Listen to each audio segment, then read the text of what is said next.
Recording in progress. Hola amigos, si tienen o quieren maximizar su inglés en una presentación que estén dando en el trabajo o en una reunión, este es el video que puede servirles mucho. Este es una clase como normalmente las daría yo en mi curso Yes Academy, que al rato les voy a explicar.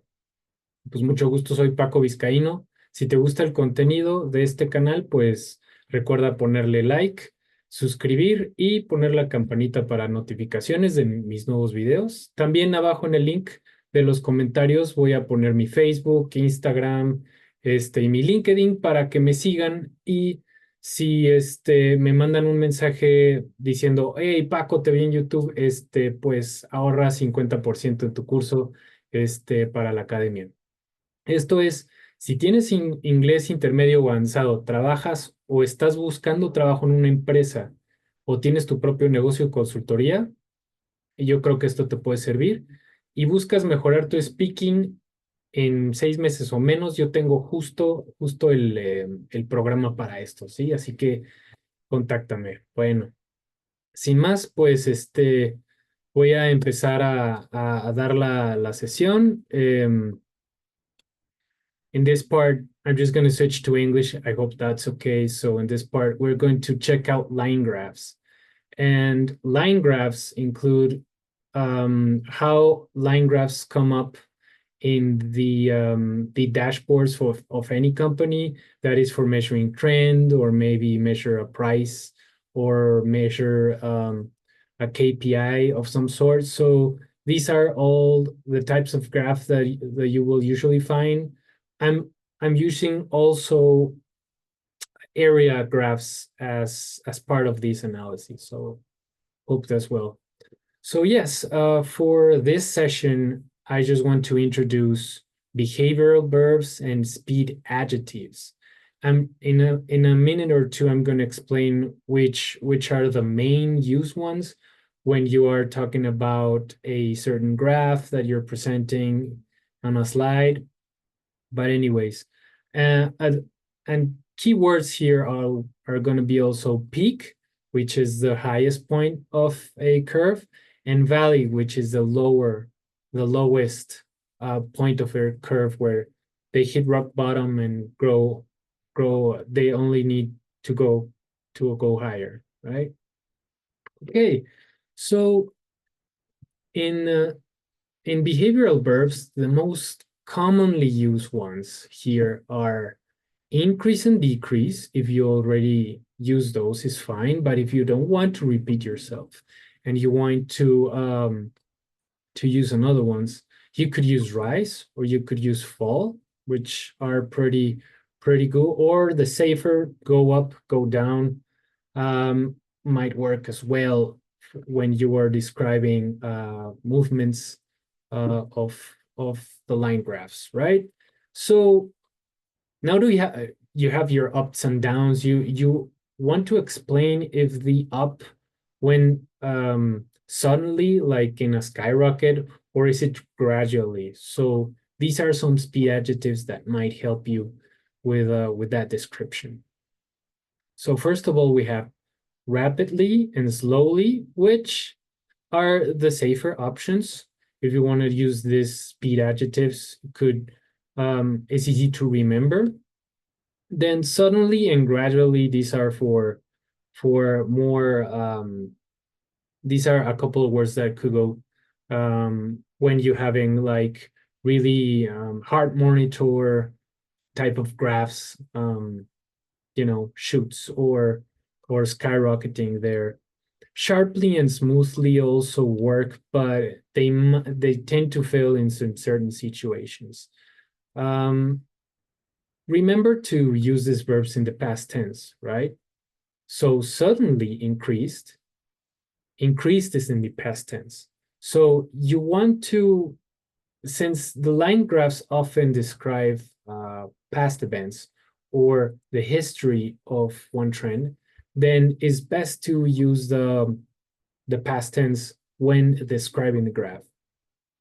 So good combos for behavioral bursts in the past and speed adjectives could be suddenly increased, went up sharply. That's a past tense of go up, and fell smoothly, gradually rose. Figure how I use um, different words in combinations of the above, so they're not tied together, which gives you a lot of words to describe. So the combinations of these plus using this in any way you want, they'll give you a lot of combos of how to describe your graphs here. All right, so here are some examples put into graphs. So here I will use gradually increase for this part, or rapidly rose for the part here. That means that in this part, if you can see, the is not so steep, it's not so elevated, so it's gradually increased. And then for this part, you will see a sudden rise, so it's a rapidly rose. That is my preference here. Also peaked for the top. Remember too that peak is a thing, but you could use it as a verb. So peaked is okay in here.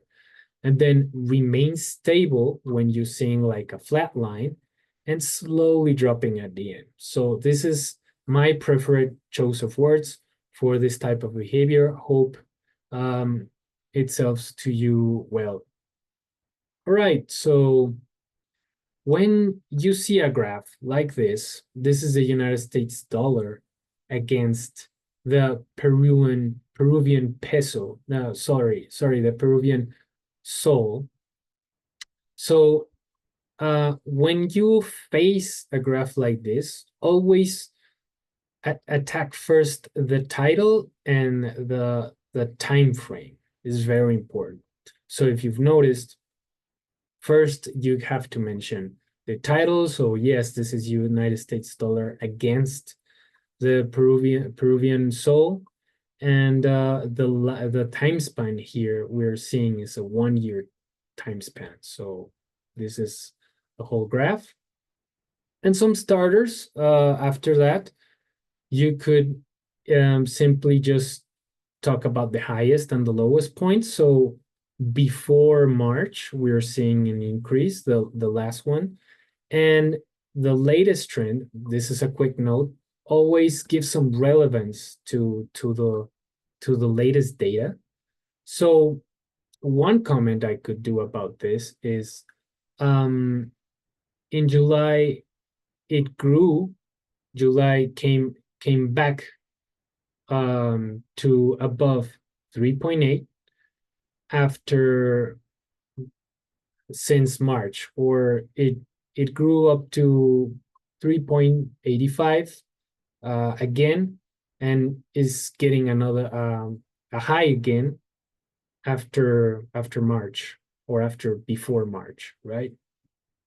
So highest points here are July, before March, and it looks to me before November. So try to mention it just the trend, and the overall trend is growing. The overall trend is this line invisible here that shows started at 3.6 and now it's like near 3.8. So the overall trend of the US dollar is increasing against the Peruvian peso. So comments is dollar just got back after seeing some months since March, and the overall trend is increasing. So that could be noticeable. All right. And yes, the US dollar peaked in July 2024. This is an idea box for this presentation. The highest point is just before May, correct? Oh, wait, doesn't seem right. It's just before March. Sorry about that. And the overall trend is gradually going up. All right. So in that way, I use the word gradually to describe better the trend, and peaked. The word peaked for before March, and the dollar just coming up recently, right? Okay, so in this exercise, I will usually tell one of my students to say, hey, what do you notice in this graph? And what I will try to to hear, or what I expect to hear in in an explanation is if they mention the US dollar against the Colombian peso and the time frame, which is 1 year, we're at a good start. And I would like them to point out about the increase in July, given that there was like almost more than 6 months below 4,000 and then just peaked to 4.2 and is coming back to is coming back down. With the highest point between September and November. So if they could mention that, that would be great. And the overall trend seems stabilized for now. So I will expect some answers like that. All right. In my sessions, I usually gather the new words and list it at the end so they could do a good exercise. So these are some words that were gathered before the presentation. Sorry for this video. I just started with the line graphs. That's where we stopped last week.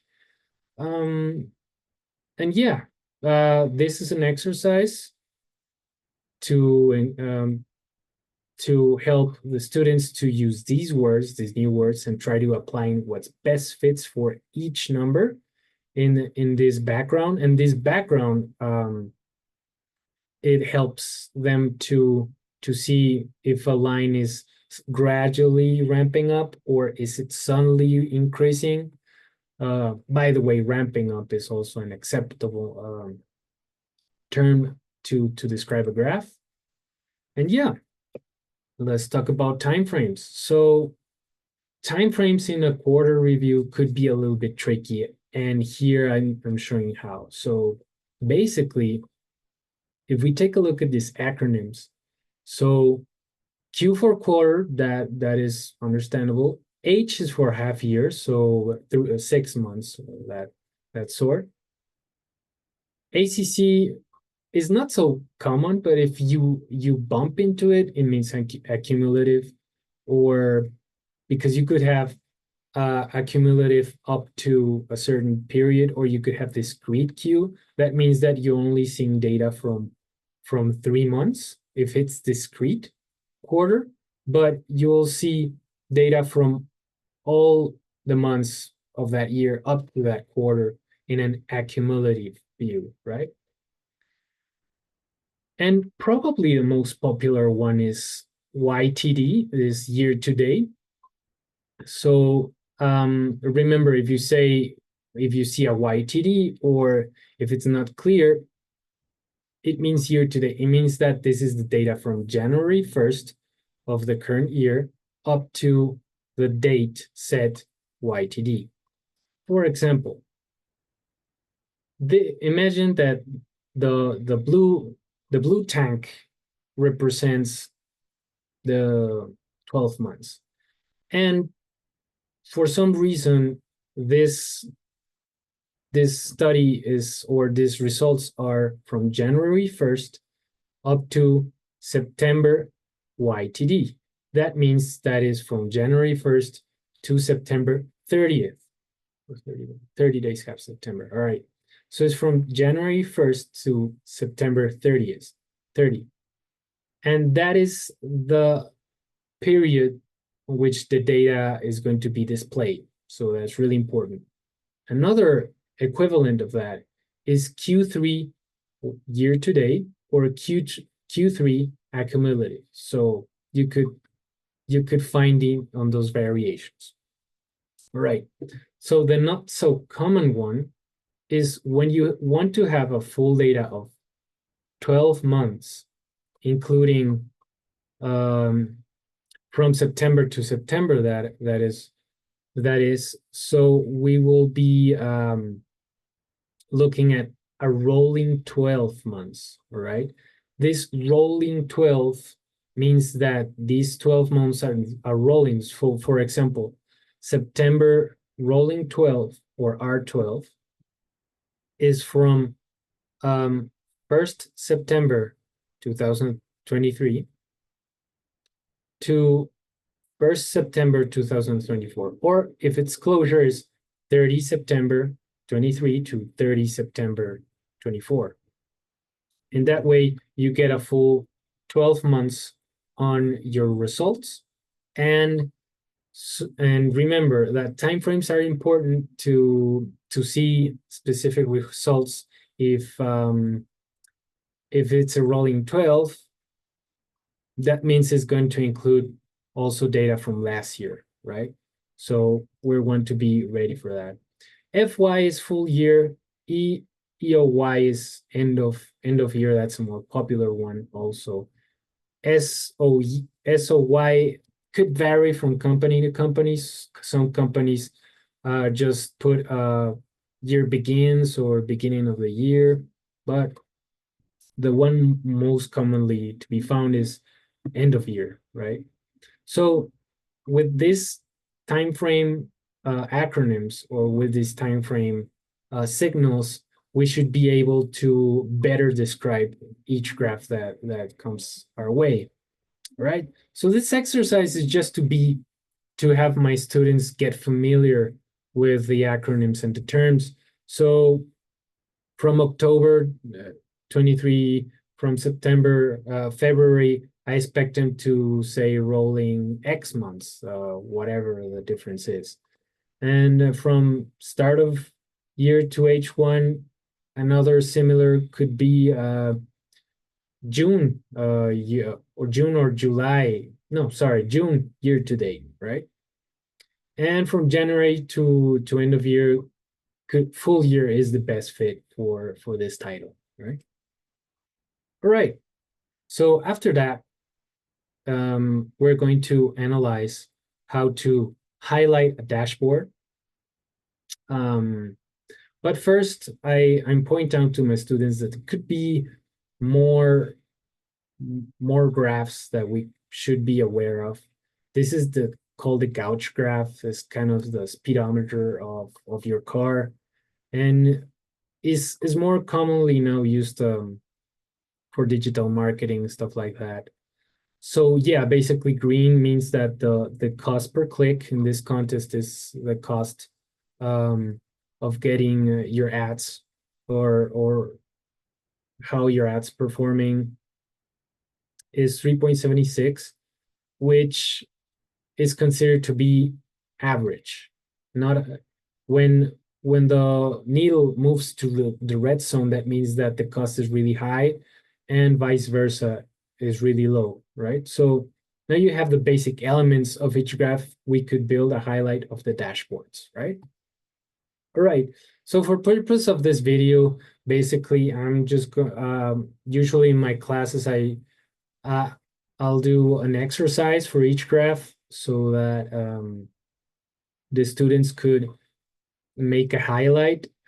What is, if there's a lot of comments on each graph, using highs and lows and stuff like that, and the best comment or the most relevant one will become the highlight, right?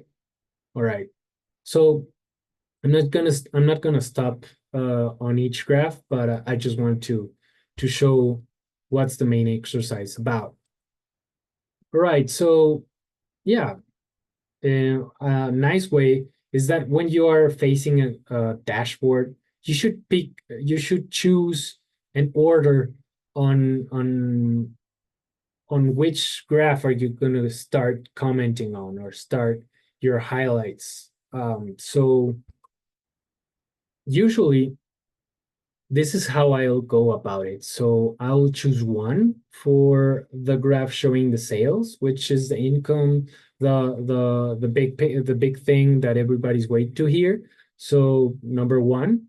Then two, page views, because represent the larger part of the funnel, and as we go down.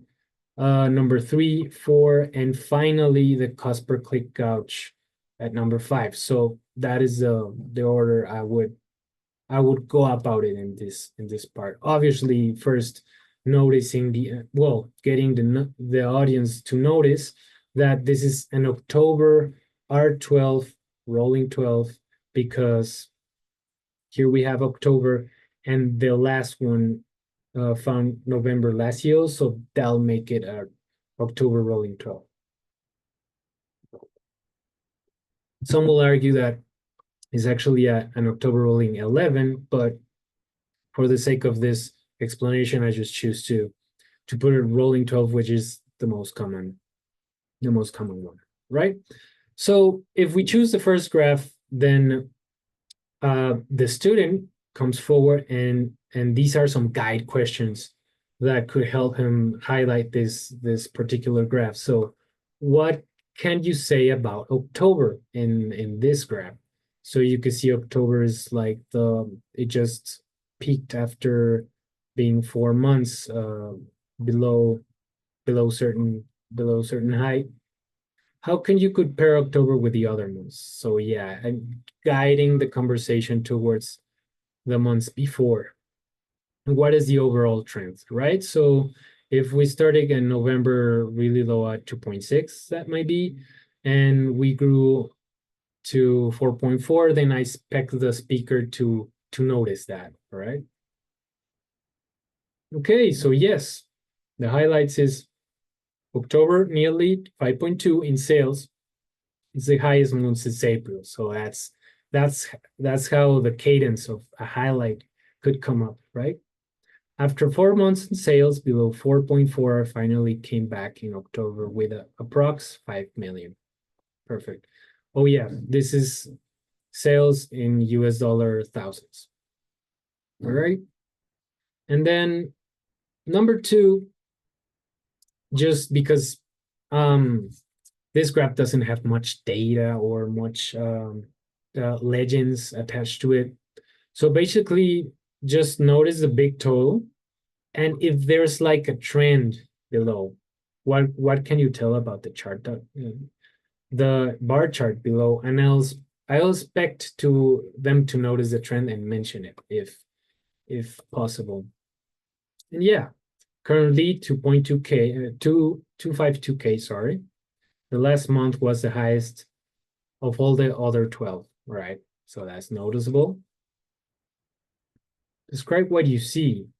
Describe title and total. What you could tell about the trend below. So these are some guide questions. This is a highlight. Yeah, 58K or nearly almost 58K.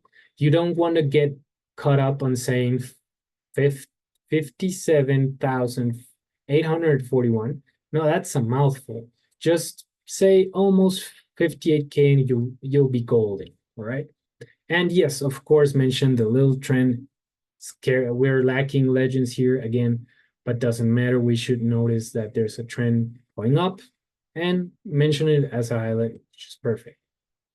Same here. I'm just going to move on because just don't want to keep everybody on. But here, what is the title? So cost per click. So these are not funnel numbers. This is more like costs.